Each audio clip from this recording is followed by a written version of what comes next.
Ladies and gentlemen, welcome to the second session today. Here we will be looking at a lot of set of very distinguished speakers on some key, speaking on certain key areas of the economy. And we're going to start off with Mr. Shams Qasim Dhaka, who of course has been a minister. He's at present heading the Pakistan Center for Philanthropy, has headed or been a member of a number of government commissions and committees, but his premier contribution has been, of course, with the Aga Khan University, of which he's been a pioneer and a founder. Could I request Mr. Dhaka to address what he thinks are some of the key areas, key issues in the areas of education and health? Yeah. If you don't mind, I will go there, yes, as long as you don't call it the pulpit. Because I'm not going to preach. Okay. It will be a little easier for yeah, okay, yeah, okay. Bismillahir Rahmanir Rahim. Mrs. Amina Saeed, President of the OICCI, officers and distinguished members of the Chamber, eminent speakers, distinguished ladies and gentlemen, Assalamu alaikum. I'm grateful that you have invited me to share my thoughts at such a fine gathering of men and women. And more than giving my thoughts, I'm really looking forward to hearing the views of the eminent speakers and the participants on particularly the subject today of my talk, which is the social sector, and also to learn about other sectors of endeavor in this country. Just quickly also appreciate the fact that your chamber has taken the initiative to address some important national challenges, and I hope that this will become a regular feature if it's not already so. And as somebody already suggested, you might want to bring in as many policymakers, because we are not the policymakers at this time, almost none of us are. And what is important is that we engage them in this dialogue, and some of the things that some of us are going to say hopefully will be incorporated in your recommendations for change that is so important for any country that wants to thrive and progress. Quickly, let me mention that my talk will concentrate on the social sector, but I will do so on education, principally higher education, because Mrs. Kasuri will obviously be speaking on the school education, and we decided that we will share our thoughts in that fashion. I would have really liked to have spoken about women and children, especially women's development and child health, but unfortunately time is very short, and even the two subjects of health and education are overwhelming in their impact. I will recall some of the status about health and education, and then this will be followed by what can be done by government and by business. And I'm going to engage a little bit the business community to see how you can make a contribution, and I'll conclude by putting forward some recommendations for your kind consideration. Well, we all know why the social sector is important for our country, but the question is, why has it lagged behind? I'm giving you my perceptions. They are based on work that I have been involved with over the past 2 or 3 decades, but they are by no means a statement of scholarly effort, because for that I have other documents to cite, and I don't want to make this into a scholarly dialogue. Rather, I would like for us to be able to take the broad salient points here. And I am also asking myself that besides governments not taking enough interest in the social sector, unfortunately, even the business community or the economic sector of our society has concentrated on only their portion of contribution to society, which is economic contribution, which is huge. But the traditional view among businessmen in Pakistan has been that the social sector development is the role of the government. Our prime responsibility is to the shareholders, and even the word stakeholders has only crept into the lingo because it's the international good practice to talk about stakeholders. We really didn't care too much for workers' rights, and historically we haven't cared very much for the nature of our transactions, our ability to pay our due share to the state, but we have really shied away from contributing to the social sector in particular. In fact, I'm not even sure that the business community actually understood the importance of the social sector. The other day we were at the Pakistan Economic Forum in Lahore. It was sponsored by the Pakistan Business Council, and education and social sector were two of the three topics that the business forum or the economic forum was addressing. And several people said, well, why do we have to talk about education and the social sector, because this is a business forum or economic forum? Well, I repeat it simply, and that was what I was also told by the president of the chamber, of the Business Council, Umar Asad, who is a very enlightened person. He was ruling this point. He said, look, my members are asking me, why are we? And the point is that education and good health means a well-trained human resource. And if we don't take care of the education, none of us would have been sitting in this room. We would have been running some rally or some activity that only an illiterate person is today capable of doing in the economic sense. So I think it is very much a compliment that you have put the social sector into your discussion here. Let us recall that while addressing the education conference in 1940, the Quaid-e-Azam said that Pakistan has three priorities. Priority one, education, then economy, and then defense. I won't elaborate on that statement. It's a given, and I didn't say it, I only quote. We need to remind ourselves that without education, economic development cannot happen, and also education is the key priority for developing a knowledge-based economy, which is where we are going. I mean, textiles are wonderful. God has given us natural ability to grow cotton in this land. If what happens in the climate change we talked about, I don't think the cotton crop is going to be, I mean, food is bad enough, but the cotton crop, and I've studied some of that climate change activities, some of our cash crops are going to be very badly affected, sugar, cotton, wheat. But the reality is that we have to move on, and we must concentrate now on education if we are to become a knowledge-based society. Interestingly, Aristotle, 2,000 years ago, said that the educated differ from the uneducated as much as the living differ from the dead. Now, I'm sure nobody will have any doubts about why education is important. Similarly, without a minimum health status, a nation cannot possibly make progress. We heard this morning Dr. Kamal mentioned a figure of 70-odd% of Pakistanis are sick. And the reality is that we are among the sickest of populations in this region of the world. Maybe India has a similar, but in proportionate terms, they are better off. I'll come back to that point in a minute. But when people in the country get sick, their productivity goes down, the country suffers, and even the well-educated people, when they become sick, we lose productivity.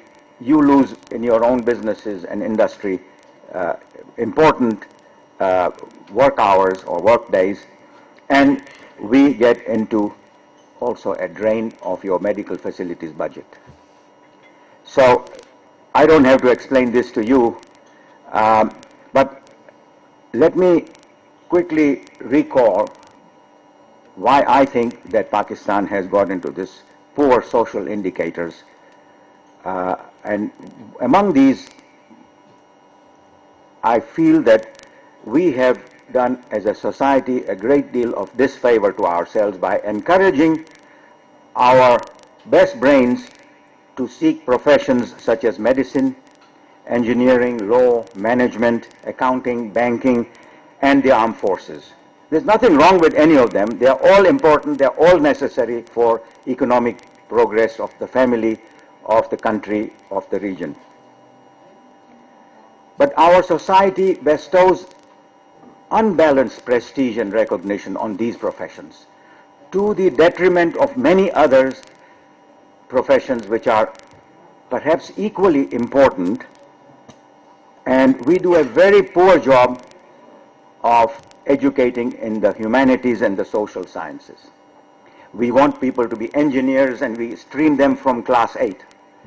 And the person who becomes an engineer has no idea about what economics means. When you talk to them about economics, well, that's the hukumat ka kaam, or taxes, that's somebody else is going to pay. The same for doctors. They have very limited understanding of how society functions. And of course, when we talk about humanities and the social sciences, we have done a very poor job of training economists, present company excused, sociologists.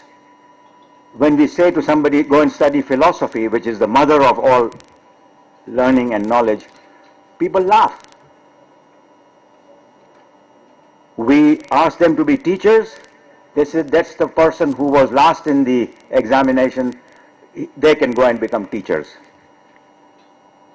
And we don't have any serious sociology training programs that take care of the underprivileged populations, particularly women and children, who constitute 70% of the population of Pakistan. We are more interested in the 30% of the population of Pakistan who are men, grown men. Our best graduates no longer go into the civil service or in politics.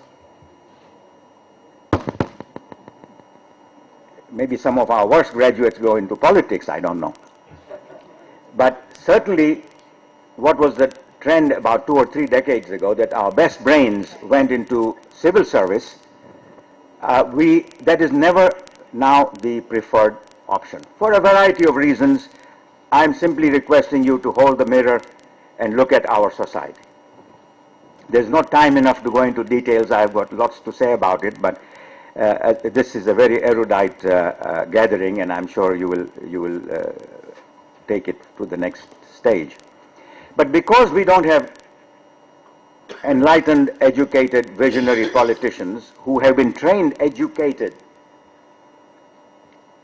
and we have a not so well trained and educated civil service, our governance has suffered hugely. And it has continued to deteriorate and will continue to deteriorate. Somebody asked this morning what will happen to Pakistan of 30 years. Well, just look at what will be the civil service and what will be the political scene, who will be politicians and so on. And those who want to go into politics are scared because bad money chases out good money, and so bad politics chase out good politicians. Interestingly, 2 of the professions in which women predominate around the world, in Pakistan we eschew them like the plague. One is nursing. Nobody wants their daughter or their wife or their sister to become a nurse. Known around the world as a noble profession. And teachers, as I mentioned earlier, there are many women in this country who are teachers, thank God. But that is a profession after you have not been admitted to microbiology and mathematics and science and medicine. And if you ask, and my experience is that, and I'll relate an example.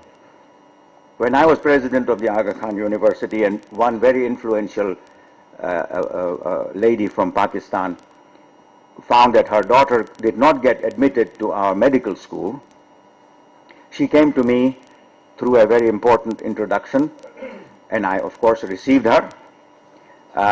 She was fully aware that there will be no shifarish acceptable, but she was trying to find what can my daughter do and how can she. So my suggestion was, let her sit again, let her prepare. I will put one of the faculty members to talk to her how to prepare, and maybe if she is very bright as you say so, she'll pass in the next one, no problem. She said, but she already tried the second time. So I said, all right, in that case, you know what I would do? I would recommend that there's a terrific program in my university called the nursing school.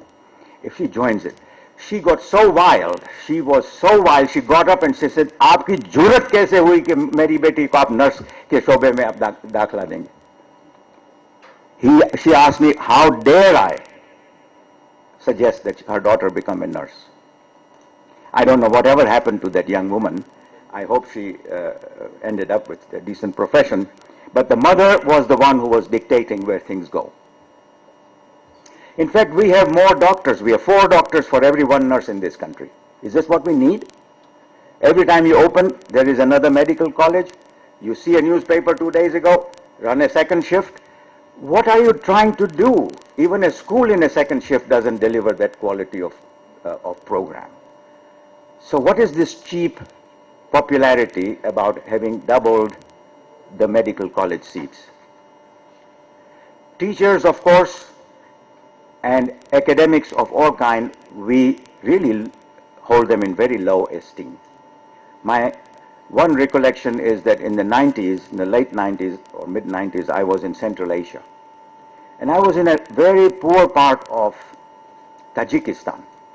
And I went then to Kyrgyzstan. And another, near Osh and these places, they are very poor. And in the villages that I went, there was a question of what do the kids aspire now that the Soviet Union has broken up and the country is independent and so on. And in dialogues with the children in the school, I asked, how many want to become doctors? Out of a class of 30 or 40, 3 or 4 hands went up. How many want to become engineer? Another 5, 6. And so on. Businessmen, nobody raised their hand. And teachers, 80% raised their hand. I was shocked. It really brought me to my senses. What is happening?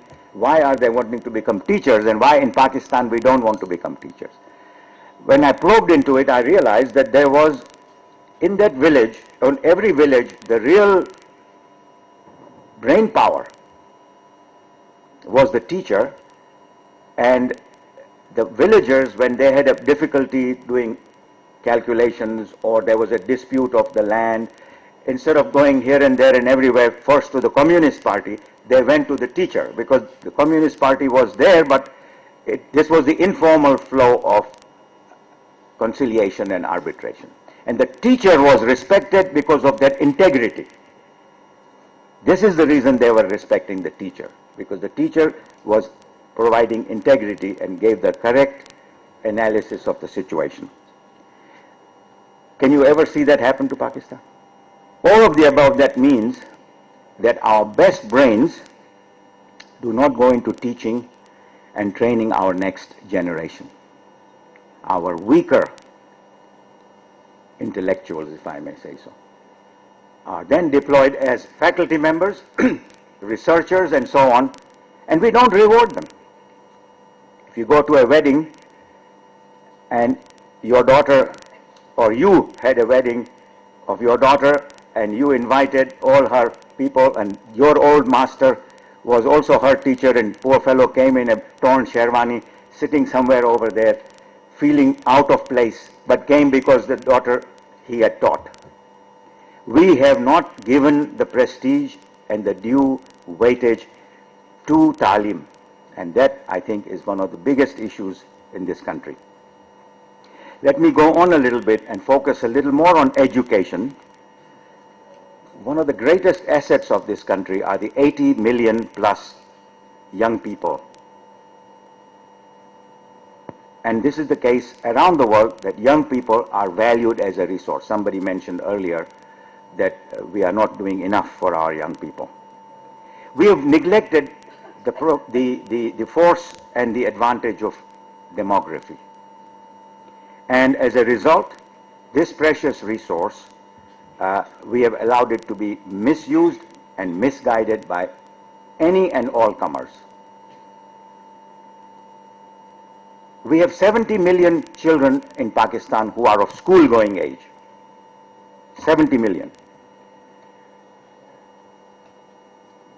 I bet you if I asked you how many, what percentage of them go to school, 90% of you will probably not pass that test.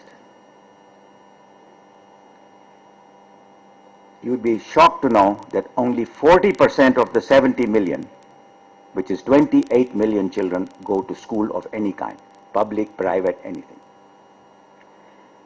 And 60% or 42 million are out of school. Consequently, for every 10 children around the world who are out of school, one is a Pakistani boy or girl. Around the world, one is a boy or girl around the world among the 10 who are out of school.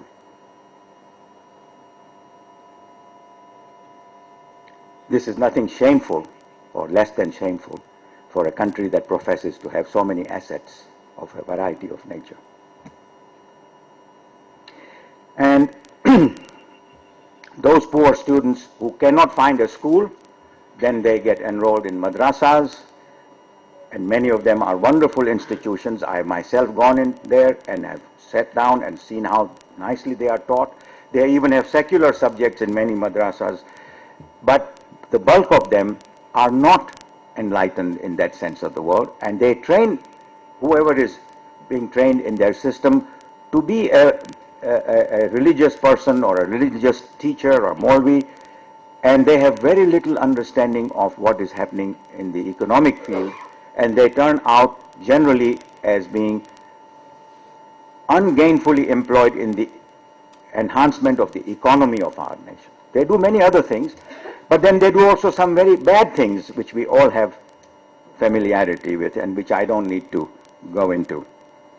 As far as higher education is concerned, we've made some very impressive progress in the last 9 years, and I must declare my own role in it, so please don't read this, because I was the person who led the task force that reformed the higher education and then recommended the creation of an HEC.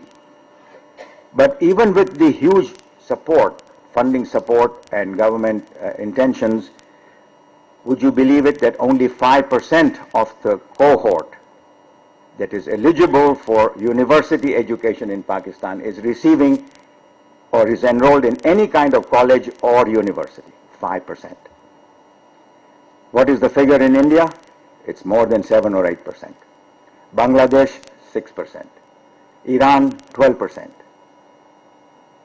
Now let's blame America for it.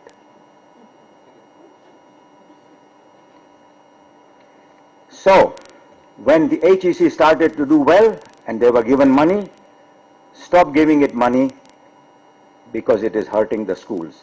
The reality is totally opposite, because of the 2% that this country spends on education, 2% of GDP,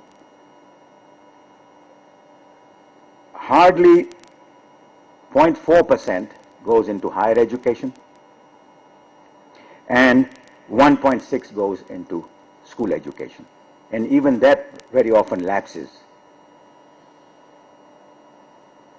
Unfortunately, after the passing of the 18th Amendment to our Constitution, some issues have become confused.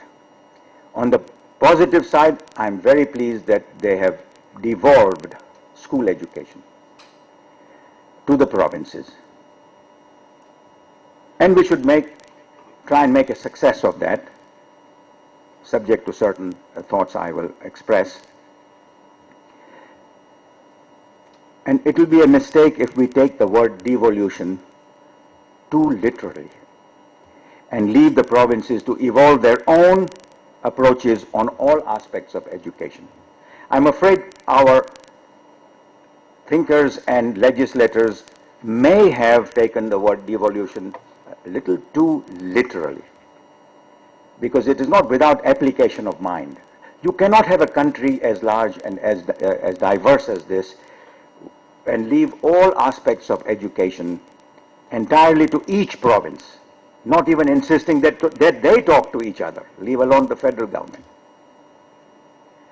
And when you have a degree that you will be granted from a university in one of the lesser developed areas, call it Pishin or Kalat or someplace, or Dera Ghazi Khan or Malakan, do you think that Oxford will accept that degree, even if it is a genuine degree, unless somebody puts an imprimatur on it? Today, the only person or only party that can do so is the Higher Education Commission, which took 5 years to achieve that recognition in England, because our degrees were always for 3 years. And when we introduced the reform for 4 years, there was a big hullabaloo. Who was the big opposers? The vice chancellors and the faculty members, not the parents who had to pay extra fees or send their kid for another year, not the students, but it was the faculty members and the vice chancellors. Today, who is trying to preserve that system? First and foremost, the vice chancellors and the faculty. It is a mindset of our society that we do not apply our minds adequately. I may sound a little overcritical, but I think in this forum we can be frank about these things, because only by taking off your clothes you can show to the doctor that the pain is here and the pain is not there. Otherwise the doctor is guessing where is the problem. What, in terms of school education, it is absolutely imperative that the Federation and the provinces sit together, develop a core curriculum, and let the provinces then add to that core curriculum. Let them develop their own syllabuses, and let them put whatever they think is important in their curriculum, so long as the core is there. On higher education, it's the same story. In the 18th Amendment, higher education was on the part 2, and unfortunately that is now being interpreted by the Implementation Commission to say it must go to the provinces, without giving any application of mind to some of these issues. Now they have all of a sudden realized that there should be some coordination, and they're trying to put it into the Prime Minister's Secretariat and so forth. But those are contrived things. This needs much more thought. And in almost every democracy in the world, UK, USA, Iran, India, Indonesia, higher education is a provincial, is a federation subject, and provinces work with them.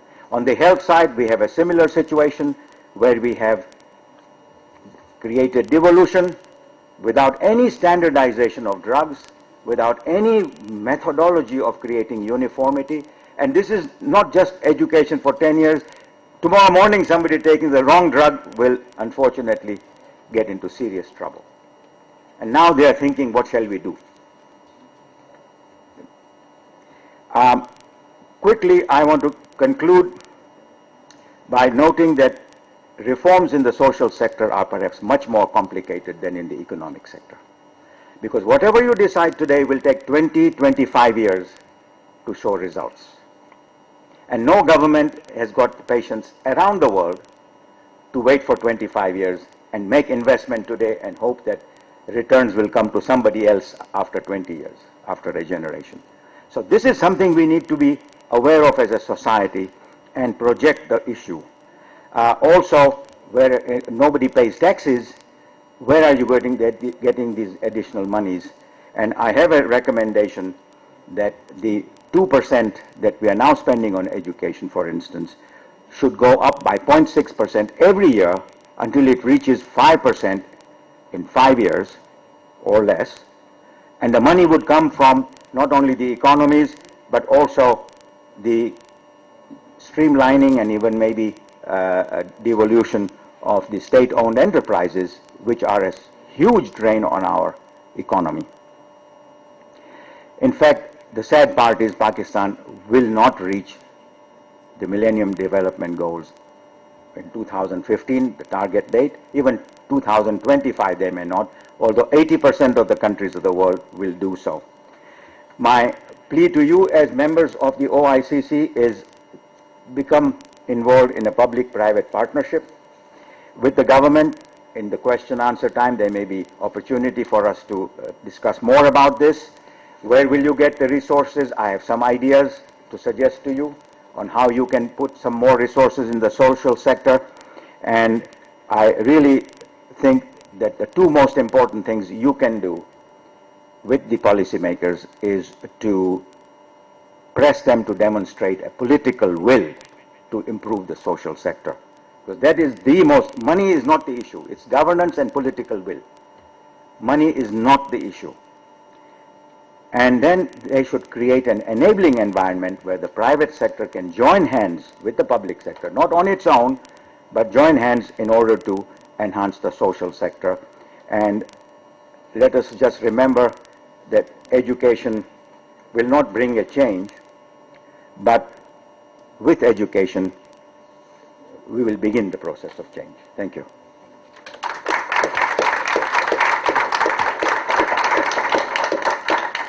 Thank you, Shams. As usual, full of fresh ideas and some very frank remarks. Our next speaker is Mrs. Nasreen Mahmood Kasuri, and Amina thought that the gender balance should be addressed by balancing her out with 12 males, which I think she will do very adequately. You know, she is the chairperson of Beacon House National University, and you've got her CV, but of course, her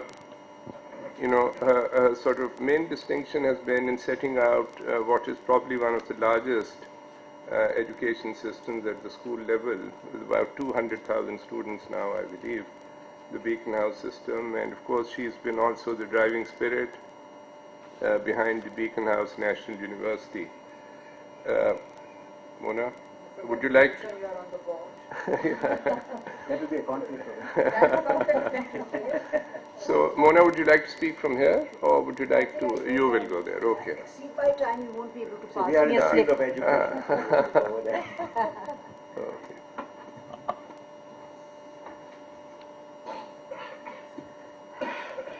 Thank you, Moin. Assalamu alaikum and a very good morning, afternoon actually, to all of you.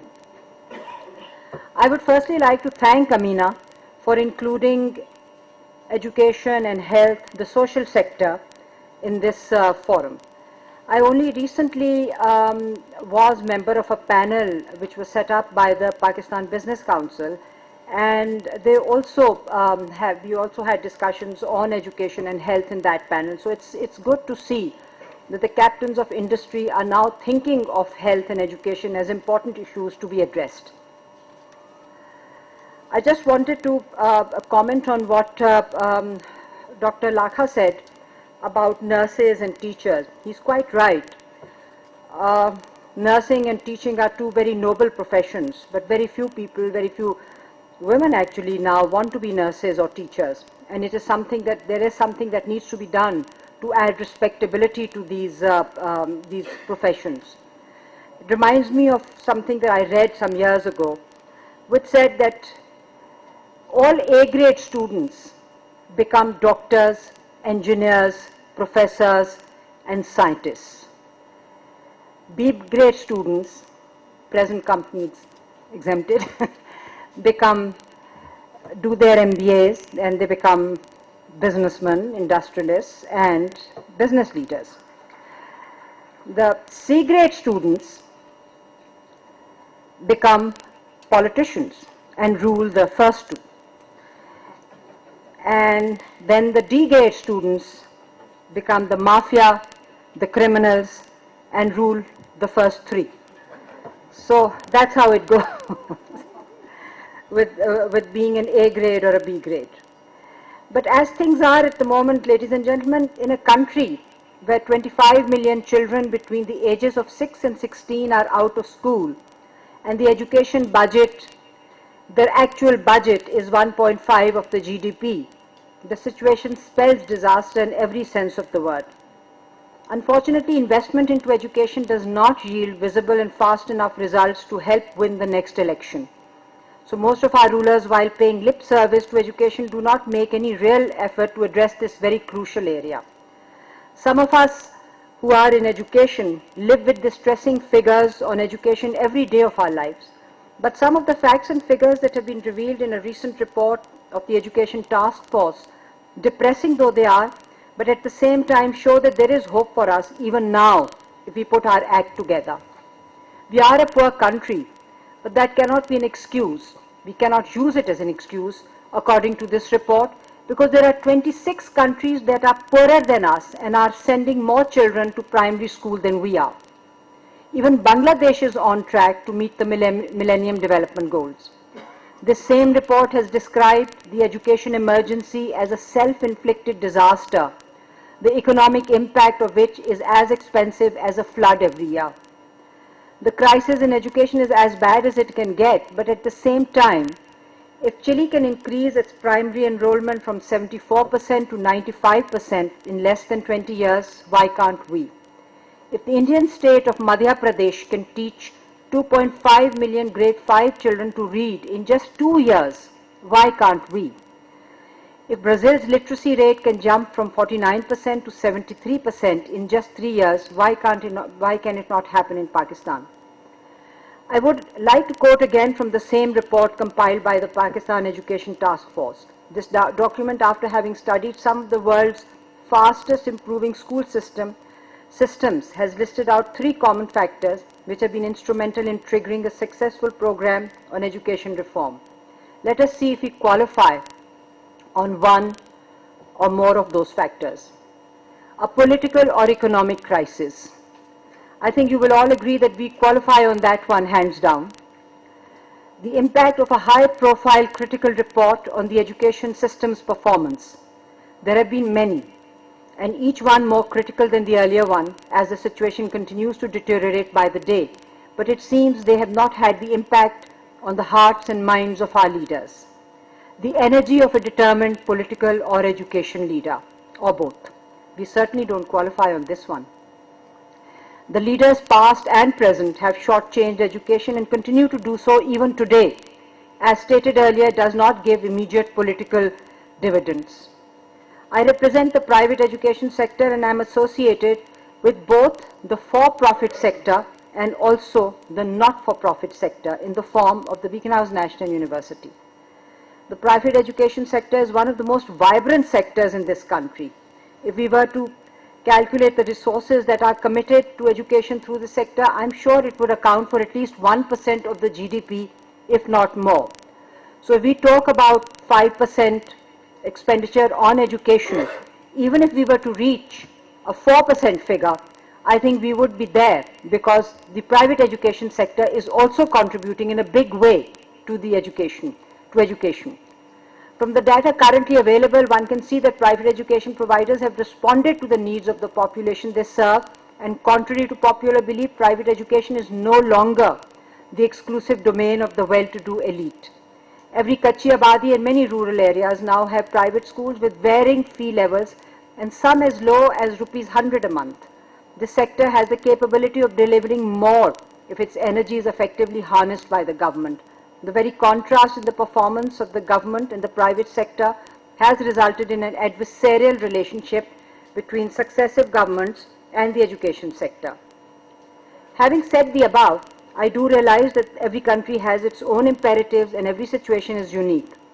Whereas we must study and learn from success stories where countries have achieved impressive levels of literacy, but at the same time we cannot replicate any one strategy in totality and have to develop a strategy of our own in achieving the Millennium Development Goals. The private sector has never claimed to be a substitute for government education, but as it happens, 38 to 40% of primary school-going children are attending private schools, anywhere from the Kachi Abadi schools, which are charging 100 to 200 rupees a month, to the more elitist schools, as they are described, or people like to describe them, even though I don't call them elitist, but that's the general description. It's never claimed to be a substitute for government education. Instead, it's taken the burden, private sector has taken the burden of the government as more and more students join in the private sector. And it has become a large and increasingly important factor in education in Pakistan. And this is private education not just at the school level, but at the higher university level as well, because some of the best universities in Pakistan right now are in the private sector. Just a glance at young men and women in position of authority, both locally and internationally, lend credibility to the claim of the private sector. That is, the machinery that is continuously supplying national and international organizations with highly educated young men and women, far outnumbering other countries in the region, like Thailand, Malaysia, and Singapore, to name a few. The situation on the ground in the public sector schools is well known to all. And the government, by its own admission, has, amongst others, lack of funding, they're dysfunctional because of poor standards, mismanagement, faulty monitoring, evaluation mechanism, lack of quality teachers, including the very low morale of most of these teachers, lack of quality infrastructure, software, books, modern teaching and examination methodology. I sometimes wonder that if the government is aware of the problems, then why does it not address them? Because some of them are relatively easier to address. None of the problems are of a terminal nature. Perhaps the most startling situation is the dropout rate. Taking statistics from the Academy of Educational Planning and Management of the Federal Ministry of Education, we see a startling picture. Just listen to this. We lose 70% of the primary school students of those who join primary schools in the public sector. Only 14.4% make it to high school. This means that once a family has decided to send a child to school, we end up losing 86% of them by the time they reach high school. Only 30% made it even to middle school. The dropout rate is startling and has very grave consequences. A family who has sent the first child will not send a second child to school if the first child has dropped out. There is no tracking system in place that would tell us what happens to the 86% of students who did start out in school but dropped out. This figure is so startling that it defies belief. These children join the workforce as cheap labor or become rag pickers or beggars. Some out of this 86% are even picked up and trained to become human bombs. Ladies and gentlemen, we are living through a very crucial period in the history of this country. The rise of terrorism over the last 2 decades has made an insidious entry into our society through education. The madrasas of today have shown us how effective education can be if it is imparted with commitment and dedication in the hands of those who have a mission and an objective. In this state of education emergency, we must find people who are prepared to work with the same dedication and commitment. Education starts with the design of a curriculum, which is designed to meet the objectives and aspirations of a nation. A curriculum is a living document and it continues to evolve with time. This curriculum is translated into books and other materials which are used to teach the children. To begin with, our curriculum is a document which is designed to indoctrinate the young minds. Somewhere along the way, we forgot the difference between education and indoctrination. For better or for worse, we had one curriculum. And now with the 18th Amendment, even the design of the curriculum has been taken away from the center and is now a provincial subject. So we will now have 4 curriculums. It won't be long before the provinces of Pakistan will stop recognizing each other's degrees and certificates, and students moving from one province to the other will have to sit an examination again. It's only a matter of few years before the heroes of one province will become the villains of another province. History will be rewritten and this country will move towards disintegration. The madrasas have achieved what they have through a very cleverly designed curriculum and through indoctrination. A curriculum in the hands of people with a mission is the most dangerous thing that can happen to a nation. It's like a ticking time bomb which can explode any time. The failure in education in Pakistan is a failure on many different fronts, with its management and operational aspects in total disarray. If I was asked to list out in order of priority what I thought was most important in putting the education scene in order, in putting the education landscape in order, I would say it's management. It's the management and education of the education structure which has failed miserably. The education ministries provide the largest number of jobs, and basically the most important position in this department have job descriptions that are outside the competence of the person entrusted with those duties. One such position is that of the district education officer, who is the key to success in every district. Let us examine the skills of this person requires to become a DEO. A school teacher for years, rising to be the head teacher or principal of a government school, this person has usually done 2 years old bachelor's degree and is appointed DEO on the basis of seniority in service. A person totally inequipped for the position that he finds or she finds herself in. The skills that a DEO requires to manage the schools of an entire district read like the curriculum of an MBA degree, be it human resource management, financial and administrative management, or conflict resolution. As compared to the state sector, I run a very small number of schools and know what a challenge it is to design management structures and to design systems which are robust enough to manage these schools efficiently and to provide the quality and level of service which parents expect of us. I'm always asked to give recommendations, which I'm happy to do. I've listed out some suggestions which can help speed up the process and hope some of them will be accepted by the government. Have I exceeded my time? Just one. The private sector cannot be a substitute but can be used as a willing partner in providing education at all levels. Some suggestions which involve the private sector have been given at different forums over the years are listed below. Government to provide students with education vouchers that can only be redeemed at a school and make it mandatory for all schools at all fee levels to accept a certain percentage of voucher students. Many government schools are in very pathetic conditions. Private sector organizations can be asked to take over these schools with a student target and also be provided with a per student funding equivalent to what the government spends per student. The issue of government teachers would have to be addressed, as most government teachers would not want to work for a private sector organization. The public-private partnership concept has proved to be a success with the Punjab Education Foundation, which today has 1,776 schools which are operating as foundation-assisted schools. Some countries, Malaysia for instance, have a double shift system. Since second shift is not popular and most parents would want to send their children to the morning shift, the Malaysians have found an interesting way of dealing with this situation. Every student does 6 months in the morning shift and 6 months in the evening shift. We can devise our own version of the concept which will help in doubling the value of our fixed investment. And then an education development bank to be set up on the lines of the Agriculture Development Bank or the Poverty Alleviation Fund. The education sector, for-profit and not-for-profit, should both have equal access to this bank. This idea was discussed with the IFC in the late 90s when Beacon House got a credit line from them. Education, whether it is for profit or not for profit, needs funding, and most schools find it difficult to access funding. Social entrepreneurship is something that has been recognized the world over. Equity funds are investing in education and health. Banks are lending to this sector as well. Why should we not ride on this tide and try and draw in foreign capital from these funding agencies?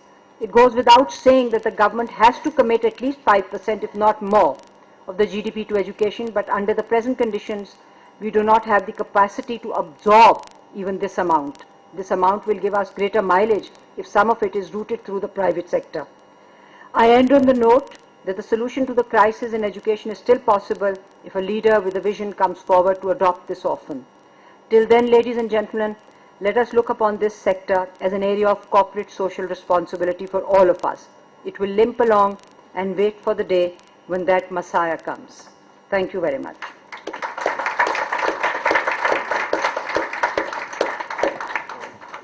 Thank you very much, Mona, for a lot of very practical suggestions, which I'm sure will be taken, which have been noted by Mr. Kamal Asfar. Next speaker, Mr. Hussain Daud, is again well known to all of us. He comes from one of the pioneering and premier business families of Pakistan. And after achieving the successes he has in his family businesses, he has shown the pioneering spirit. He's today, I must remember, Mona, board member of the Beacon House National University. He is chairing for a long time the Pakistan Poverty Alleviation Fund, which he has really guided to a lot of success. And most recently, as you know, apart from the innovative steps taken by Engro in the dairy farming sector, he's of course been the driving spirit behind the Karachi School for Business Leadership. Hussain, would you like to speak from here, or you will also go there? Okay, welcome.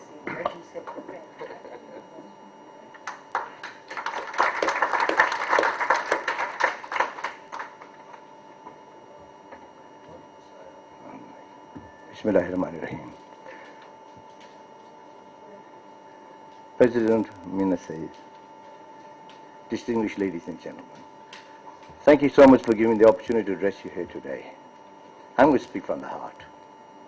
And being a business person, we need practical solutions.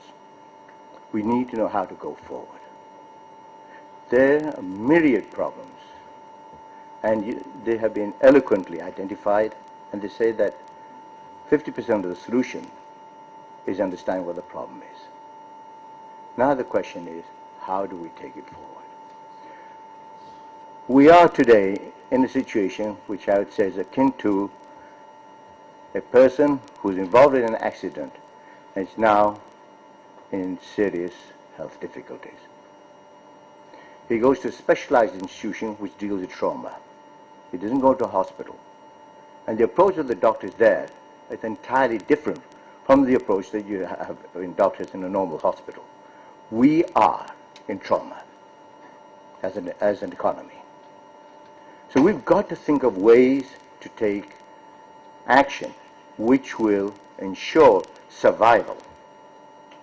And we are facing an economic meltdown. We all know that. Now, within our available resources, how is it that we can fashion an approach that would be practical and would be effective, and which would actually even earn the respect of our international supporters? I have an idea which I'd like to share with you, and it is this, is that we've got to learn to capitalize on the assets we already have in the country. We've got to sweat those assets. We've got to take maximum advantage of what we have. There are many gems within us, in our economy, which are not known. And we've got to be able to know how to exploit them. First of all, we've got to realize that if you want to get what drives education, what puts education on fire, is the fact that students and the teachers and the faculty have an inviolable belief in the fact that each student can improve his economic condition after graduation. If he or she doesn't feel that, then basically education is almost like having art for art's sake. The intensity, the concentration, the development of the mind, the increasing intellectual capacity doesn't come about the way we would like them to come about. So we've got to have an environment, create that environment in which these people, when they graduate, they come out, they can have an opportunity to improve their lives. Now, you know, we had these floods. 20 million people are affected. There are two fundamental approaches you can take in managing the floods. One is that all of us who are so concerned about it, and we have expressed that concern through our contributions, both financially and through our efforts and our energy and our organization. But you know, managing 20 million people is awfully difficult. Not going to make it. What if we took the second approach? We turn around and said to the 20 million, You get up and look after yourself. We're there to help you, but you have to do it. What will happen? The 20 million will look after themselves. Job done. Now the skill is, how do you do that? Education is the same situation in Pakistan. It's running away from us. There's no way that we're going to be able to catch up with those numbers. What we've got to do is have the attitude, let's create the economic environment which will really set education on fire. And you see a large number of people and large amount of energy going into this sector. Now, we are today very far away from that situation. We are today, as I told you, in an intensive care unit. All of our organs have been damaged in one form or another because of the accident that we've gone into. Whether that's the legacy, whether that's history, whatever it is. But that's where we are. So I would like to propose a way forward. First of all, we have to understand that in order to be able to be successful and to successfully implement something, you've got to have a supply chain. The supply chain is where are the resources, where is the delivery system, and who are the beneficiaries. This is a three-step process. And the funny part is that we have all of those things. It's just knowing that they're there. It's knowing that we can exploit them. Okay? Where are the resources? Resources are all the support that we're receiving from international agencies, along with the BISP, along with the Baitul Mal, along with the Zakat, along with several other, or many other initiatives that have gone forward. Now, we don't shut them down, we don't create distortion. Leave everything as it is.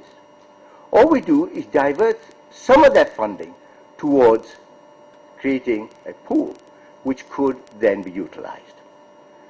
The BISP, for example, has 40 billion rupees, and I can tell you they're having a struggle distributing it. You talk about Zakat and Baitul Mal, they can put up 10 billion rupees each. You're talking about 60 billion rupee fund straight away. Nothing's happened. We're not talking about any about tax to GDP ratios. We're not talking about turning around and reducing costs. We're not turning around and saying we want to make changes in the infrastructure, the administrative infrastructure. We're just saying the funds are there. Let's divert them. Let's intellectually use them. So the funds are there. Okay? Number two, we realize that time is of the essence. So we get those funds, and now we need a delivery system. If I may elucidate a little on the delivery system that's available, these are the assets of the country. The Pakistan Poverty Alleviation Fund, we have two distinguished members here, Dr. Hussain, who is a member of the board, and Mr. Moin Afzal, who is also a member of the board. It's the board that I have the privilege and the honor to chair. I have been there for 10 years. What have we done in that 10 years? We have created a delivery system for microcredit. But out of the 100% of the funds that we received, 45% have gone in grants. 55% of them have gone into microcredit. The World Bank were the initiators of this. They have provided a considerable degree of funding. We have, over a period of time, raised $1 billion. And we have distributed. We have developed the delivery system. What is a delivery system?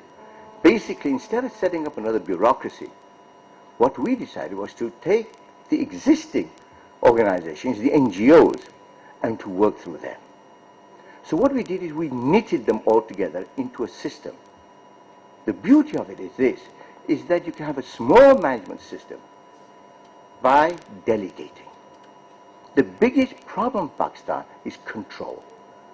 We are absolutely obsessed with the control paradigm.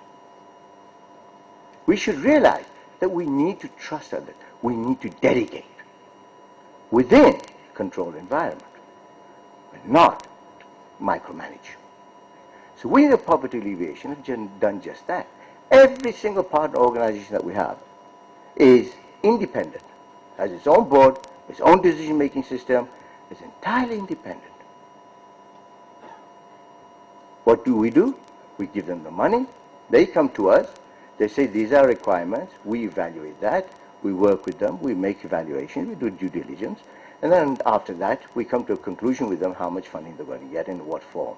And the funding includes both grants and microcredit, and the third element is called physical community infrastructure projects. So each partner organization has its own unique situation because they are in a certain area and they come back and tell us, and therefore we work with them. Over 10 years we've developed 84 partner organizations which cover 95% of the country. So with an organization of just 200 people, just over 200, we have presence through these partner organizations in 86,000 villages and communities. That is a phenomenal distribution system. It's a delivery system which has to be exploited. Now, so you've got the funding, you've got the delivery, and now you have to look at the beneficiary. The most important thing is this, that in the process, we have to ensure that whatever limited funds we have, it's got to go to the people who deserve it. It mustn't be just broadcasted. Fortunately, the World Bank came along and insisted that a poverty scorecard be developed. The net result is that virtually the whole country has been analyzed. We have the whole database, family by family, who can deserve support. It's an amazing amount of information. You can literally target individually who deserves support and who does not. It's amazing. We have that too. So we now know who the beneficiaries are. So you've got the funding, you've got the delivery, and you've got the beneficiary. What do? Audit. To ensure transparency, we can go out and audit every one of those partner organizations and check on them as to how well they're delivering those funds. What more do you want? You have a system which is capable, which is practical, and most important of all, which is transparent and can have good governance. So I would propose that we go forward and first sort out how we can handle the current immediate challenges. Having challenged that, nobody in the world can perpetually support the poor. You've got to create an environment where they can pull themselves out of poverty. And that's where the economy comes in. So in the very short run, we look after them, give them the support, and then in the medium term, we have the economy sorted out. Now we have to address that economy, otherwise this is not going to work for very long. What is that? Is that the biggest crisis we have today is energy. You know, when you have energy that is reliable, people can plan, people can take risks, people can project, people can go out and undertake positive, useful economic activity. If you don't know what's going to happen tomorrow or the next week, it's impossible for us to really take risks. So it's a risk mitigation. And today, energy, everybody's screaming about it. Why are we screaming about it? Because we're not addressing the critical issues. The critical issue, the fact that there is a pricing distortion in the energy. That's all it is. We need to deregulate energy pricing. The moment we deregulate energy pricing, you'll find that the demand infrastructure for the different forms of energy will automatically change. Today, everybody goes for gas because it is the cheapest and cleanest form of energy. It's so cheap that nobody wants to do anything else but go for gas.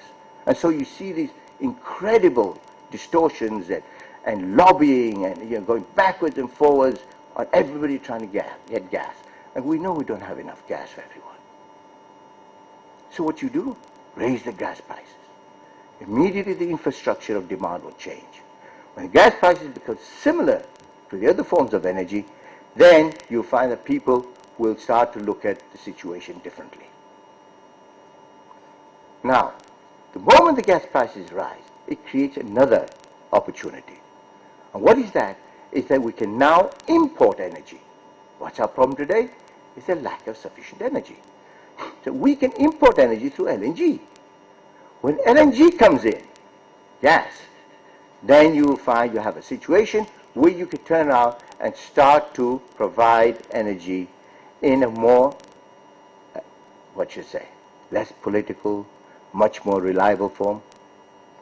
When that happens, then private sector gets involved and says, come on, now that I've got my energy and I know that I can predict it, starts to increase their capacity to take risk. So they'll start to expand their operations and they'll start to bring about new job creation. That job creation is there. Look what happens. The poor, who've been looked after by the first action you take, will then be ready to take advantage of those jobs that will be created. And most important of all, when you have reliable energy, you create what's known as a feel-good factor. And all economists know how important that is. And if everybody starts to get a feel-good factor, we're going to say, hey, this country's going now. Now we can go forward.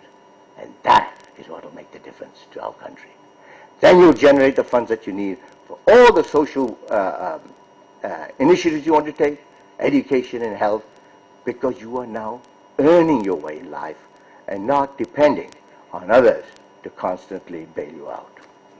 Thank you very much indeed, ladies and gentlemen. Thank you very much, Hussain, for a very perceptive set of remarks and recommendations. Ladies and gentlemen, an announcement. Lunch will now be at 1:45 and not at 1:30. It's in the restaurant upstairs on the ground floor. And after that, we'll reassemble at 2:30. Hussain talked about energy.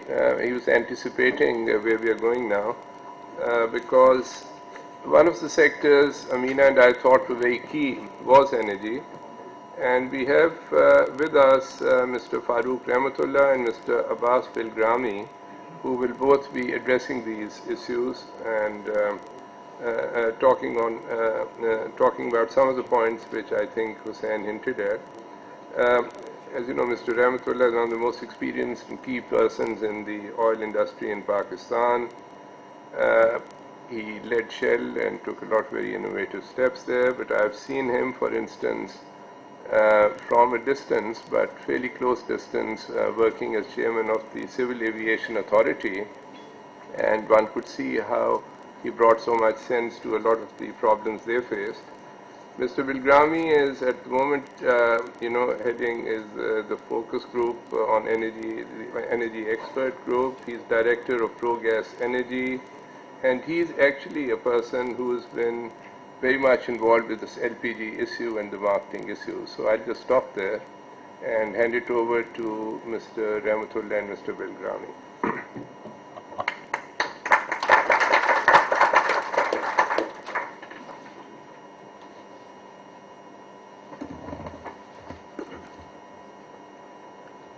Mrs. Amina Saeed, ladies and gentlemen, I'm going to cover a very short section to start with, and I'll come back at the closing. In between, Abbas will be going through certain slides with you. Let me tell you what we are going to cover very briefly. The energy mix, the current and the proposed, what it is currently and where should we move to. Implementation of the business, the implications of business as usual. What will happen if we don't change? Gas allocation using the economic criteria. Mr. Hussain Dawood has partly covered that for us, but we'll talk more about it. Exploration and production. How do we maximize indigenous resources? How do we get additional oil or gas from within the country? Power sector, what are the smart solutions, both medium term and short term? The coal potential of Thar, we'll talk about that. And in conclusions, we'll be covering the fiscal implications of the change of the energy mix that we are proposing. In the short time that we've been given, we'll only be covering this aspect. What we are leaving out today and not covering with you, though the work has been done on that, is the nuclear, refining, downstream oil sector, LPG, strategic storage, price parity between competing fuels, and the role of the regulatory authorities. These are the areas that we will not cover with you today. The objective of this exercise that we've been involved in as a group, 14 of us, who have worked on a voluntary basis at the request of the Ministry of Finance to develop an integrated energy plan, which is a document which can be made available on request to people who want it. It is a 222-page document. What does it tell us? Basically, it talks about the potential that the indigenous sources of the country has. And in that, the wind is about 50,000 megawatts, which has been identified, and that's in the Kati Bandar Gharo corridor alone. And next door to us, India is already producing in the Gujarat state about 10,000 megawatts of electricity from wind. Solar, huge potential, 2.9 million megawatts is the potential that Pakistan has in the solar side. Hydro, the figures vary, whose figures you are looking at. The Ministry of Water and Power talks about 50,000 megawatts. The figure that we talk about is about 17 to 20,000 megawatts. Coal, the huge potential in coal. In the third coal alone, it is 100,000 megawatts for 200 years if we were to use coal for producing electricity. Now, what is the current energy mix?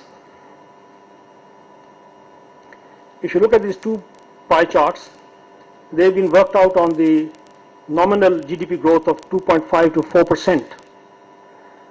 The current energy mix is dominantly hydrocarbon based, and if you look at these two, the green one and the blue one, and these are the hydrocarbon based consumption figures, that's 2010 current figures, they constitute 73% of our total energy consumption.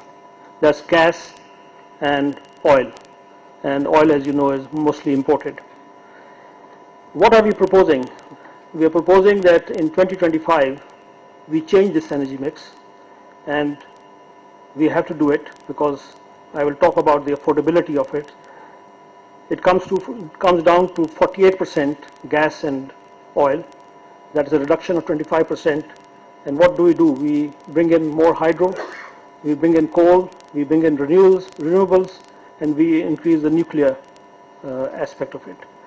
Now, this is the energy mix ideally that we want to have in the future.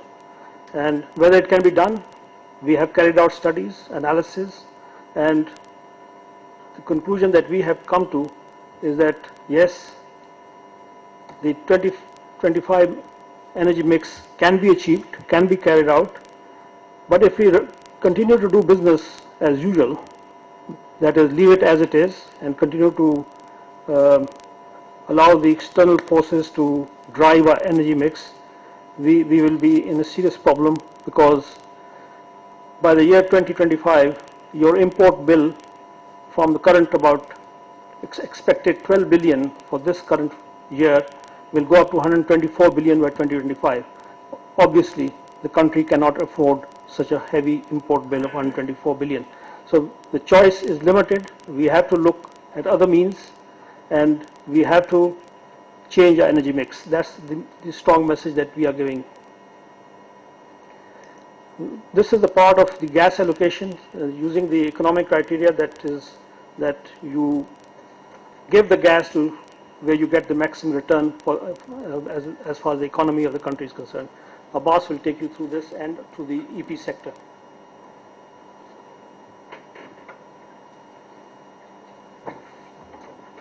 Thank you, Farooq Sahab. What we've tried to do in this study was to basically ensure that gas allocation, rather than being a political tool, should really be used as a means of being able to ensure the economic survival of the country. And price parity between competing fuels was a very, very important issue. And I think Hussain Saab has already mentioned that. So rather than belaboring it, what we sort of looked at is the criteria that would allow you to be able to allocate the gas. One was critically value addition. Secondly was the alternative use for this particular fuel, and of course the benefits that would accrue from this. Using this methodology, we decided that the load management policy, the prioritization of natural gas supplies, must first and foremost go to power generation to combined cycle gas turbine plants. These are plants that are the most efficient. They run at about 50% efficiency. And this is what Hussain Saab was talking about earlier, is that if you have power available, then you're able to add value. And then secondary to industry, followed by commercial and domestic. Now this is counterintuitive, isn't it? Because you'd want to sort of give everything to the domestic sector. But this is where it is very important. Pakistan has a mismatch. We provide a lot more of our energy to non-producing sort of consumers. And of course, finally, and this is where we are most unpopular, is that we say CNG must have price parity with motor gasoline spirits. CNG does not benefit the poorest in society, but motor gasoline spirits do. 55% of all of the motor gasoline spirits consumed in Pakistan are actually used by motorcyclists. And they certainly are more worthy of receiving some benefit than those people who have CNG in their cars. Those are normally the middle income sort of households. We also propose that all new thermal power plants should be coal-based or combined cycle gas turbine plants, which should be using regasified LNG, as this fuel has advantages over liquid fuel. And in order to incentivize distribution companies to work on commercial considerations, the pricing mechanism should permit fair margins on gas selling price and be fined if UFGs are greater than acceptable. And our proposal was that UFGs should be reduced by at least 50% from current levels within a very, very specified time. Unaccounted for gas. In other words, theft. In other words, inefficient sort of loss. I'm sorry, we tend to throw these acronyms around all the time. Merged transmission businesses of SUI Southern and SUI Northern, whereas the distribution operations should be separate from transmission and should be devolved. We looked at the benefits, is that if you provided gas to all of the plants that can run on gas, you would be looking at a saving of about $3.1 billion per annum if you consider that $100 barrel of crude and a $635 a metric ton furnace oil price. That's a significant saving. That is certainly a lot better than having to waste money on imports of furnace oil and again create environmental issues for ourselves. Moving on to the next slide, we wanted to also look at maximizing our indigenous resources. In fact, this is one of the main thrusts of this integrated energy plan. And in this, as you notice, right up at the top, you say pricing, local gas and oil pricing. Why did we emphasize this? Is because if you can improve the pricing mechanism within the E&P sector to the E&P companies, you'll find that a large amount of natural gas, because we have a proclivity towards natural gas, we will find some crude, but not that much. We should be able to find a lot more gas. In the last 2 decades, we've not realized the full potential of this sector because of policy inconsistency, because of security issues. And security issues is the other aspect that is very important in E&P, is that unless the locals are made stakeholders, you will not get their willingness and their cooperation in being able to get the oil out of the ground, the gas out of the ground. And this is why the 18th Amendment, again, will hopefully is an opportunity which should be taken by making the locals much more able to benefit from the exploitation of our own indigenous resources. Now this is, I think, one of the most amazing sort of facts as we delved into the various sectors. We found in the power sector that we've actually shot ourselves in the foot. There is so much potential within the existing power sector to be able to produce more electricity, and yet we're not doing that. We also have, we proposed immediate upgrading of the existing plants so that you become much more efficient at converting the fuel that you use. We also sort of suggested that the sugar industry, which also has a lot of self-generation, could be able to provide power to the grid. Of course, network capacity expansion is critical. And the amazing thing is that to be able to undertake these studies, you required very, very nominal amounts. This doesn't exist today in Pakistan. We do not have the studies available for each of the distribution companies to be able to establish where network capacity expansion is necessary. And very critically, energy conservation programs. And you know what? Energy conservation will not happen until the pricing of energy is put out properly. Swift measures need to be taken to address both technical and administrative losses, and this is what we were referring to, Ambassador Saab, earlier as UFGs. In the power sector, we have huge losses and huge non-recoverables, and often the non-recoverables are lie right at the feet of the government of Pakistan because they do not pay their dues. Again, metering systems need to be upgraded, and where we do have non-recovery issues, we start working on prepaid sort of metering, so that way you do not have the issue of bills and collection of the bills. And of course, a lot of our utilization of indigenous engineering resources is available, and encourage investors as well as multilateral institutions to invest in the power sector in Pakistan. We looked at a budget of about $2 billion where you would find the returns on investments would start within a year. The power sector, for the mid and long-term solutions, we suggested that because of the depleting gas reserves, there needs to be a very fast move towards the development of coal and hydropower plants. This would also reduce our dependence on imported furnace oil and other imported hydrocarbons. Pakistan has a tremendous potential for coal power generation, and I'll talk about that in a minute, and hydropower plants that need to be exploited. And of course, this should be the lifeline for Pakistan's energy planning.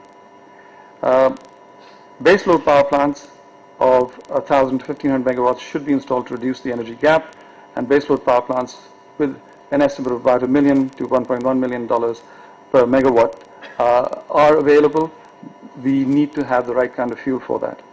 And of course, the existing fleet of low-efficient steam turbine power plants which use natural gas should be primarily used with furnace oil, and natural gas to be allocated for the most efficient power plants where you can get much higher efficiencies.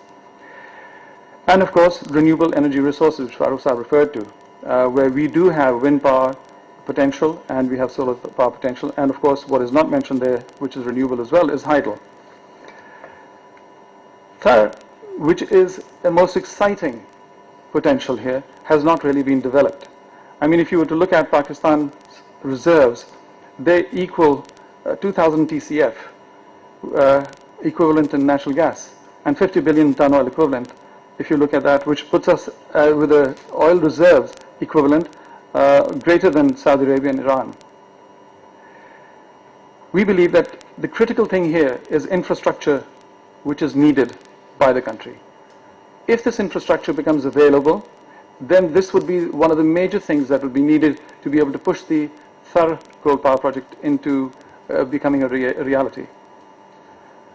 This asset needs to be developed on a war footing.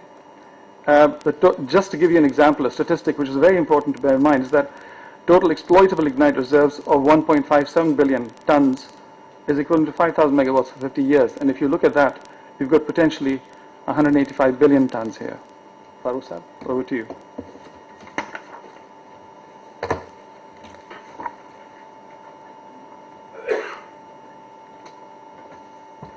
Well, we are coming to the conclusion part of our presentation.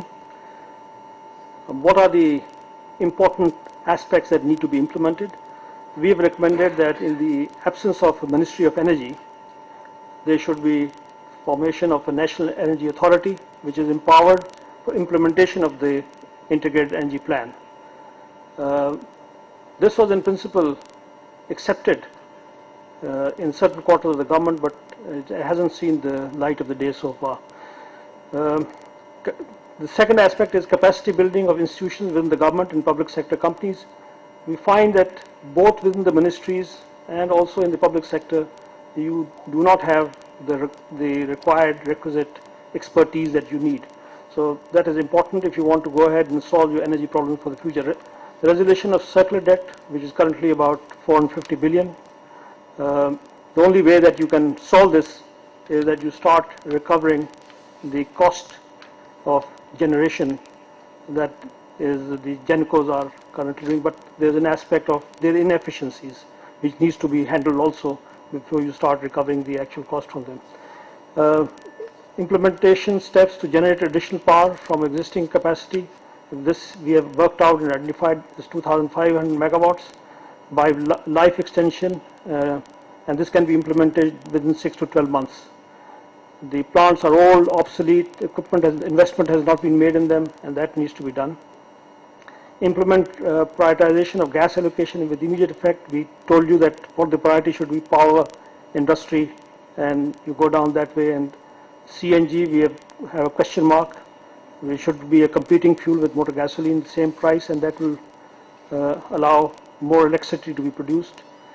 And we worked out it releases about 200 million cubic feet of gas if you bring the price parity between motor gasoline and CNG. All gas area and water heating should be converted to solar. This has been successfully done in a number of countries. For example, I'm told that in Chennai, the total water heating system is on solar. So we need to create certain incentives for people to do that, and that is something which we have worked on. Third goal, you heard the story, we need to make it happen. We have a natural resource available, but we are not capitalizing on it. The oil sector needs to be completely deregulated. We still are struggling with, in the oil sector, with the deregulation. There is aspect of the IMF, the inland freight margins which are being misused, etc. And you can bring discipline in that area of marketing. LNG, again, we need for the interim period till we exploit our own resources, LNG, and this needs to be brought on a fast track. And we see that in 18 months we should have LNG available here.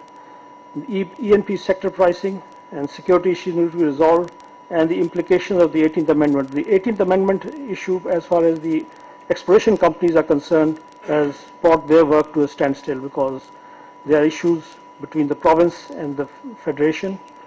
The provinces don't have the capacity or the expertise on exploration, yet according to the 18th Amendment, it is an area which falls squarely in their patch and they're supposed to be handling it.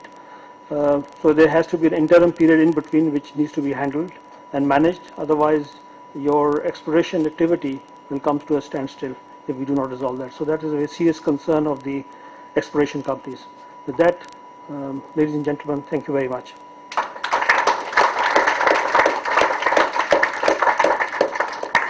I think on behalf of all, I'd like to thank Mr. Bilgrami and Mr. Amtullah for a very brilliant and precise presentation in this very short period of time.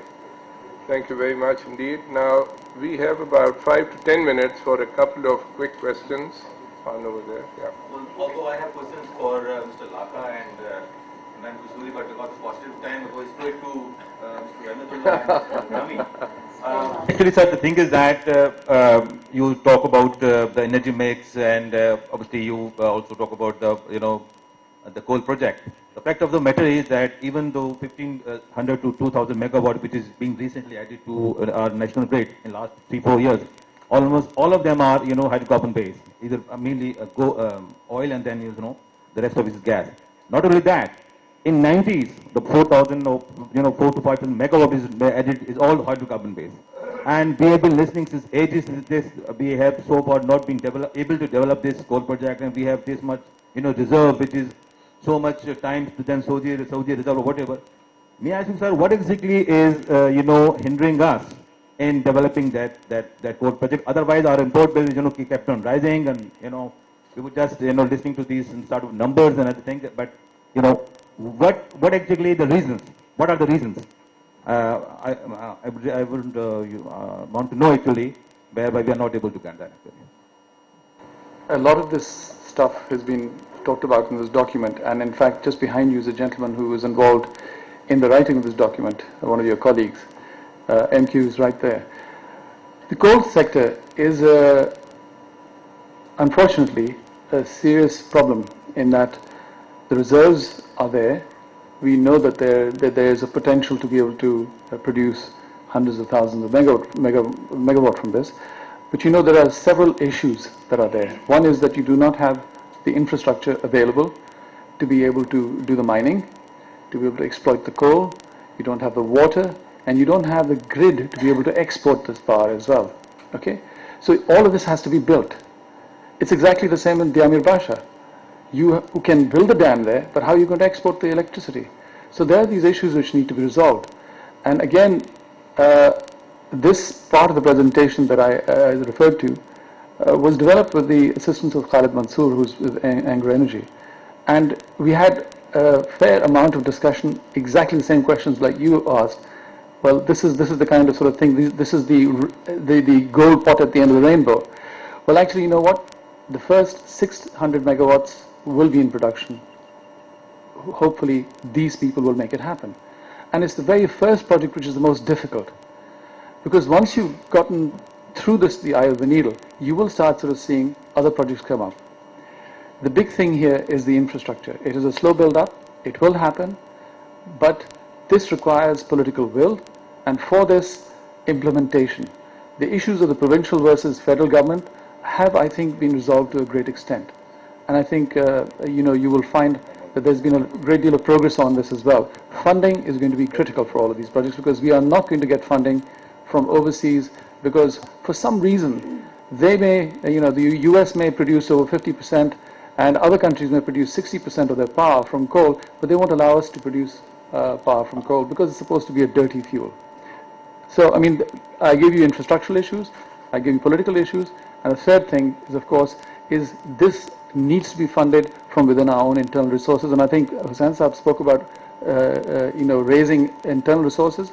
Well, we have given actually proposals on this, where if you have a gas development levy, which allows you to be able to build the infrastructure for indigenous resources, it can be done in very, very quick time. Well, I think the view of the expert group was that the consumer needs to get the choice of a supplier. So if the transmission is converted into one company, the distribution aspect can be broken up and the consumer can get a choice of service. Great Britain did that very successfully. So there are models which are available, and hopefully the consumer will be the ultimate beneficiary if there is a competition between these distribution companies. Can I just add something to what Farooq said? This is very important because it's not just for gas utilities.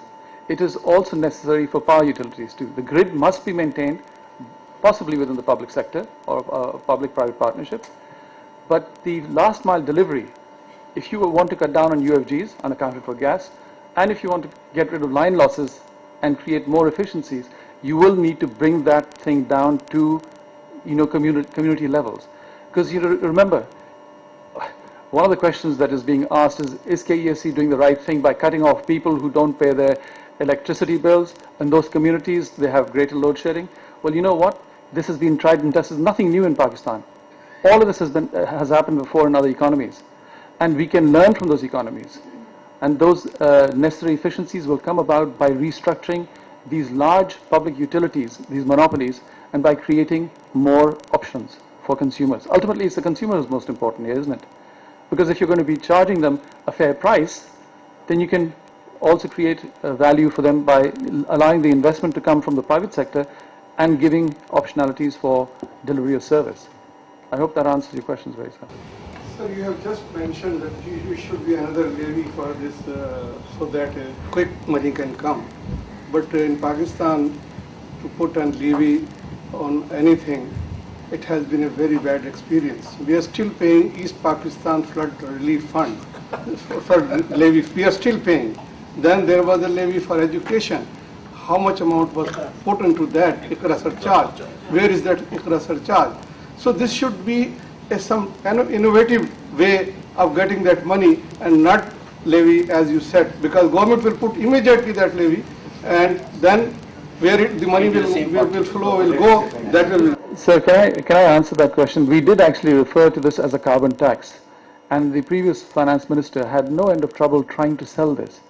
We wanted to be honest. We said, look, the only way that you're going to be able to fund your renewables would be by taxing your fossil fuel power generation.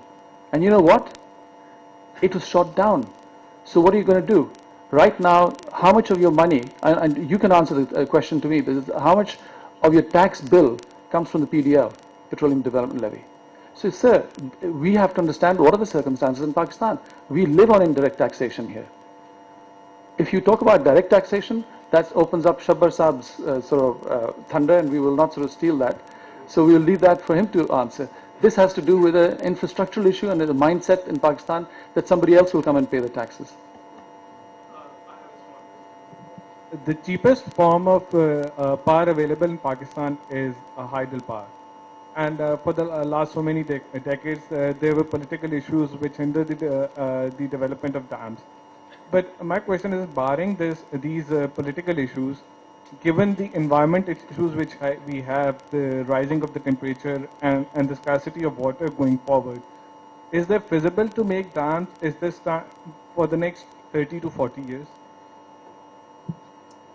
I'm not certain about the question, whether it is a comment or if it's a question, but I will say that hydel power is not cheap. Please, don't ever think that it is cheap, because it is probably the most expensive form of development of power. Please, let's be clear on that. Yes, subsequently, these are heritage issues, whether it's Mangla, whether it's Tabela, whether it's Diamir Basha, the upfront cost for these projects is immense, and it has to be paid for by the nation as a whole, and not now you come back to the environmental issue. Then it has to be paid for by the individuals living there who've been dispossessed. Okay? Then we don't even know what kind of seismic issues we create, because this is an environmental impact, is it not? And low riparian rights are a serious issue too, because don't forget that with the building of these dams, you have destroyed an ecosystem that exists in the southern Pakistan. So let's not talk about hydel just in the fact that it is a cheap form of power generation. No, it isn't. There are a lot of issues connected with it, and this is a debate that we could have separately offline, because I think it might be beneficial for other people to sort of really have an opportunity to question as well. Okay, final announcement by Amina, and then we go up for lunch. Asif Juma of Abbott, member of the Managing Committee of OICCI, may I ask you to give away some of these? And Mr. Aleem, Secretary General OICCI, could you also give away some of the mementos to our distinguished speakers? Sorry. Come on, let's get the second one.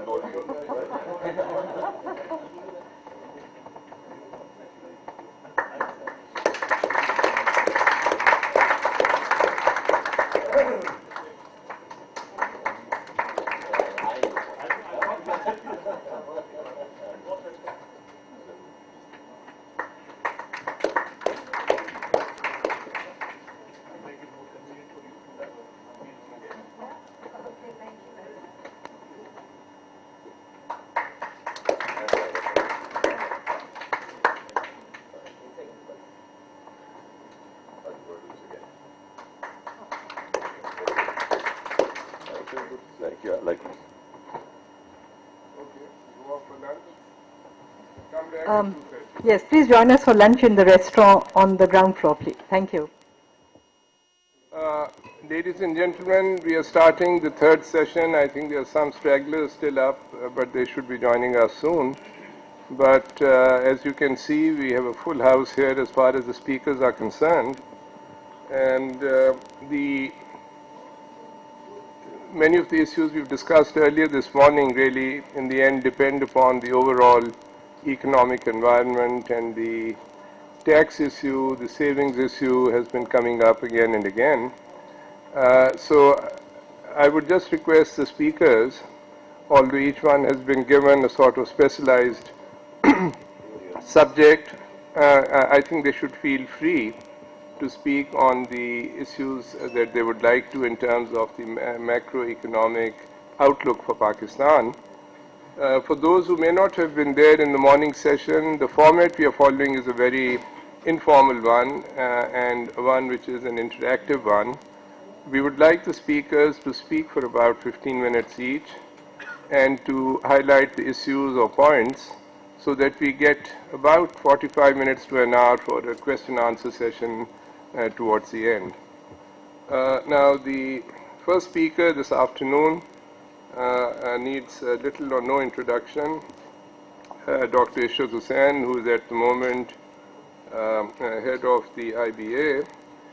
He's done a number of things, started with the civil service, had a distinguished career in the bank where he was the country director for a group of countries, was governor State Bank at a very critical point for the economy, and after giving up the governorship headed a very important commission in which actually they were highlighting issues relating to the economy, social sectors, public service, and so on.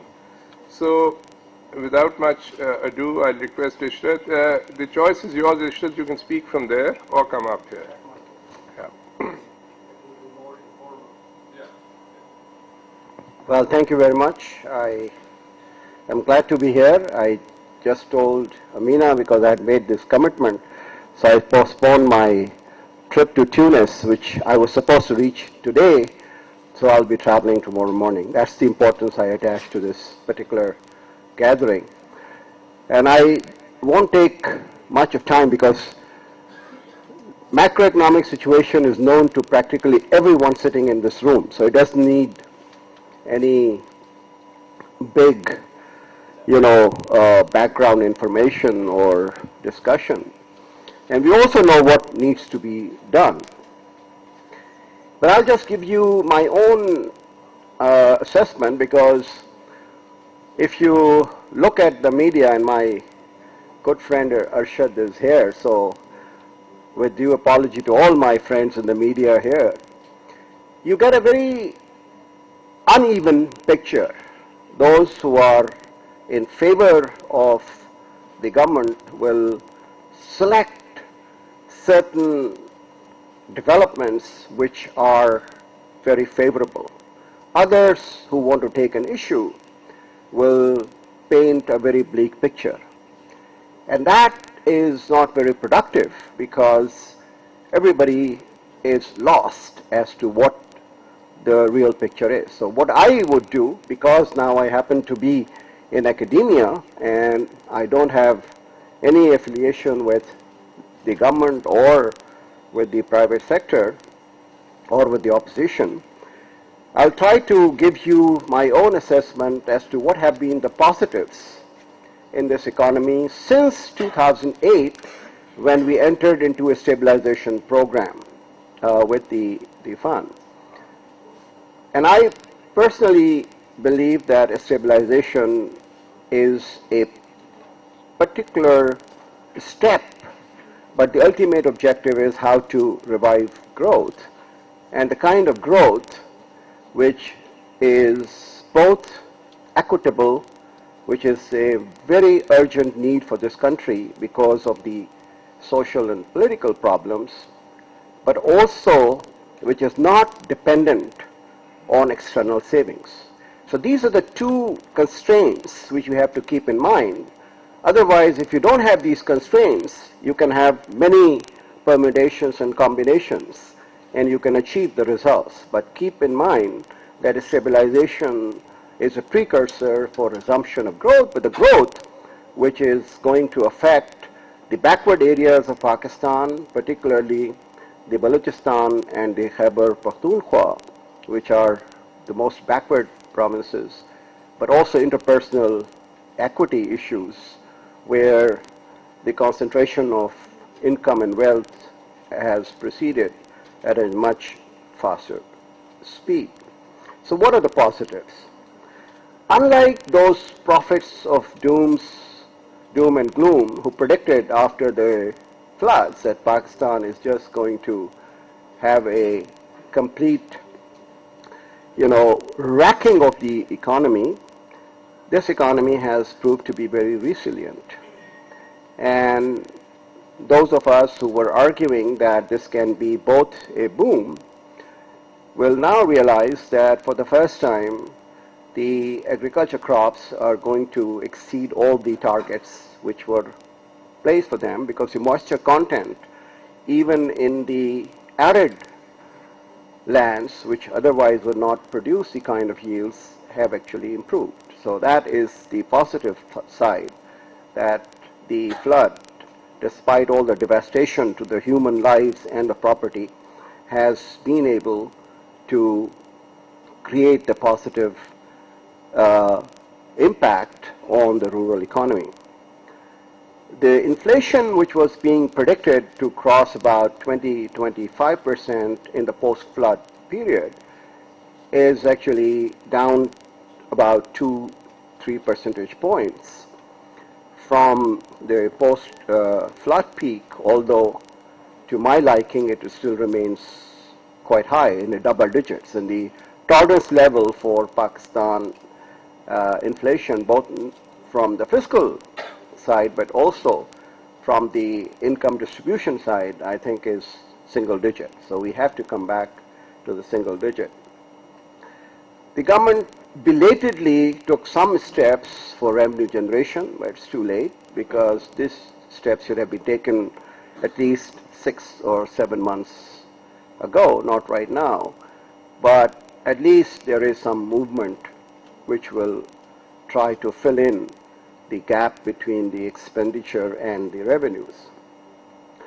And the most heartening news is on the external account front, because of the exports and the remittances.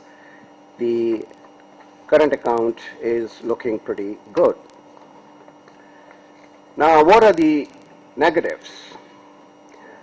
For the third year in succession, the growth rate is lackluster, which means that if you take the per capita incomes in the real terms, this is not really something which is sustainable from the point of view of an ordinary citizen of this country.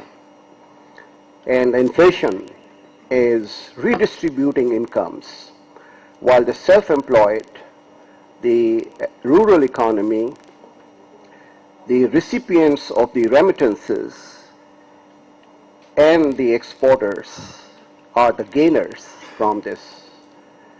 The fixed income groups, the poor, the urban middle class, the widows, the pensioners are all the losers in this particular game, that your real incomes are not rising and the inflation is actually hitting you. And unemployment, we don't have the data, but my suspicion is that urban unemployment is on a rise.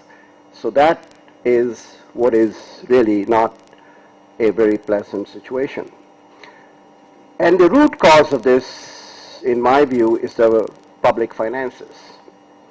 We all know what to be done as far as the public finances is concerned, but we haven't done much. And according to the numbers which float around every day, the fiscal deficit could be anywhere between 5.5 to 6.5. And if you ask the worst detractors of this government, they would even jump to 7 to 8%, which I don't think is right, but at least the range is between 5.5 to 6.5%. The revenue mobilization efforts have remained weak, and therefore the flip side is that you have a devastating burden of the external and domestic debt. The difficulty is that the external debt is not costing you so much as far as the debt servicing is concerned, but the domestic debt is costing you a fortune. And the debt servicing this year, in my view, will end up at about 900 billion. So out of 1,400 billion of your revenues, debt servicing is going to take away 900 billion, which is a very large amount. And this is not going to be just only for this fiscal year. This is going to be recurring burden on your public finances on the expenditure side. But more difficult from the management of the public finances is that while I have always been advocating greater resources for the provinces for the reason that education, health, drinking water supply, and the police and judiciary are all provincial subjects, and these are the subjects which any common citizen must have access to.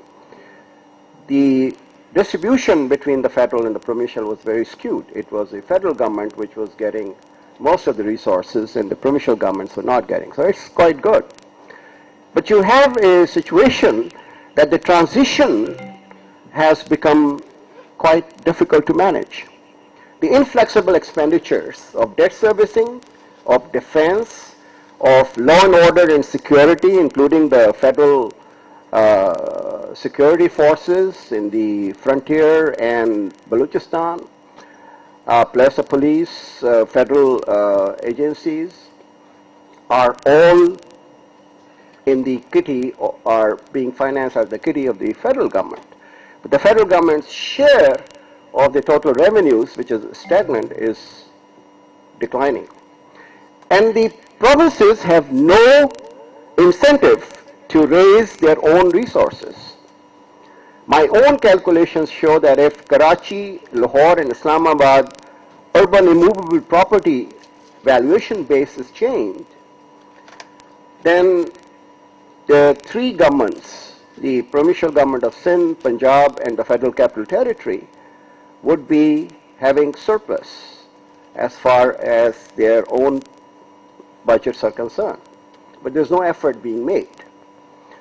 My other difficulty is that the local governments had actually, and I am a witness, I traveled all the way from Dera Ismail Khan to Gwadar and to Ormara and places, and the local governments had made a difference as far as the selection of the development projects were concerned. And I give the example, some of you may have heard, that when I was Secretary P&D sitting in Karachi, I would approve 500 primary school projects all over Sindh. I didn't know whether those projects were really needed by those communities or not, whether there were teachers which were going to be appointed there, were there students which were available. And then I went to visit my own first subdivision, Shikarpur, and I asked the DCO to go to a union council meeting. And you know what they were discussing at the union council level? Not very educated, highly literate people. They were saying, why do you want to have this girls' primary school here? On 1 kilometer we have a girls' primary school. Why don't we construct a road which connects that village with this village, and so all our girls can go there because we can't get the teachers, so it's better to have. Now the decentralization of the decision making really makes allocation of resources absolutely efficient. As an economist, we have studies. When I was in the World Bank, we carried out a study in Uganda. $1 which started from the federal government for education ended up with 11 cents to the school. 89 cents were just disappearing in the various tiers. But the 18th Amendment has given autonomy. The logical conclusion is that you extend this to the local governments, and the NFC awards should be accompanied by the provincial finance commissions, which should give money to those districts, and particularly those districts which are backward. And that has not happened. Therefore, the benefits of the provincial autonomy and the National Finance Commission are not still percolating downwards. And finally, I would like to submit that the energy shortages, and you must have heard Farooq Rahmatullah because he has done a lot of work with his team on what are the pernicious and deleterious effect of the energy shortages. In every country, if you have energy shortages, you give preference to your industry and to your exports. You don't give preference to your domestic consumers. Unfortunately, we have given the wrong priorities, and that has resulted in a lot of losses of employment, jobs, and economic opportunities. So I will stop it here because I think there are a lot of people with practical knowledge of this economy, and they may like to raise questions or challenge some of my assertions, and that is the purpose of provoking this kind of discussion. Thank you very much. Thank you, Ishrat, for a very, very precise set of recommendations, and your views on, I think, the local government business part are significant, and would be, I think, a part of our recommendations. Our next speaker is Mr. Abdullah Yusuf, one of our very distinguished public servants, who was secretary for a number of different divisions and different ministries, Privatization Commission, Board of Investment, Ministry of Petroleum, where actually he was part of the original team in General Musharraf's time, which did a number of reforms and tried to grapple with a lot of issues we heard of earlier this morning. But finally, he had a very significant tenure as the head of the CBR, as we used to know it. Now it's the Federal Board of Revenue. And since taxes and savings are a very critical item brought up again and again in today's discussion, I assume he will talk a bit about that. Abdullah Saab. Thank you, Moin Saab. Ladies and gentlemen, good afternoon. We've heard a little bit of a perspective of the economic issues from Dr. Ishrat. Now, I believe that most of our ills, I would say, or issues revolve around resources. And unless and until we are able to really try and do something about mobilization of resources, we may not be able to get out of this huge problem, I would say, of debt trap. And you heard just now that almost 900 billion rupees is number one expenditure item today in the government's budget. And second is the defense, and third is these public sector entities which take out subsidies to the order of about 300 billion rupees a year. Defense is around 650 billion now. So if you take these three items only, that is, I think, almost equivalent to your total mobilization efforts that you're able to make today. That is tax as well as non-tax revenues, almost. So effectively what it means is that nearly everything else that you want to do, you have to borrow the money. And this year we could be looking at almost 1.4 or 5 trillion rupees as the actual deficit which you need to be, which you are trying to mobilize from different resources, or different sources, I would say, not resources. So having said that, and we always talk about a low tax to GDP ratio, etc. Yes, that is true. The issue is, what are we really supposed to do, and why are we not able to do what appears to be a logical thing to go for? In my judgment, an institution like FBR, which is the sole revenue mobilizing agency today, whereas I think the provincial governments also have to now kind of wake up and try and also get involved with this revenue mobilization effort. So far they are around about 0.5% of the GDP contributions and nothing more than that. But the federal government FBR remains the main institution which is actually trying to do that job. Now, in my judgment, there are two parts to the issue, perhaps. One is that the institution itself does not yet have that type of capacity to be able to go out there and implement whatever is the policy of the government as today.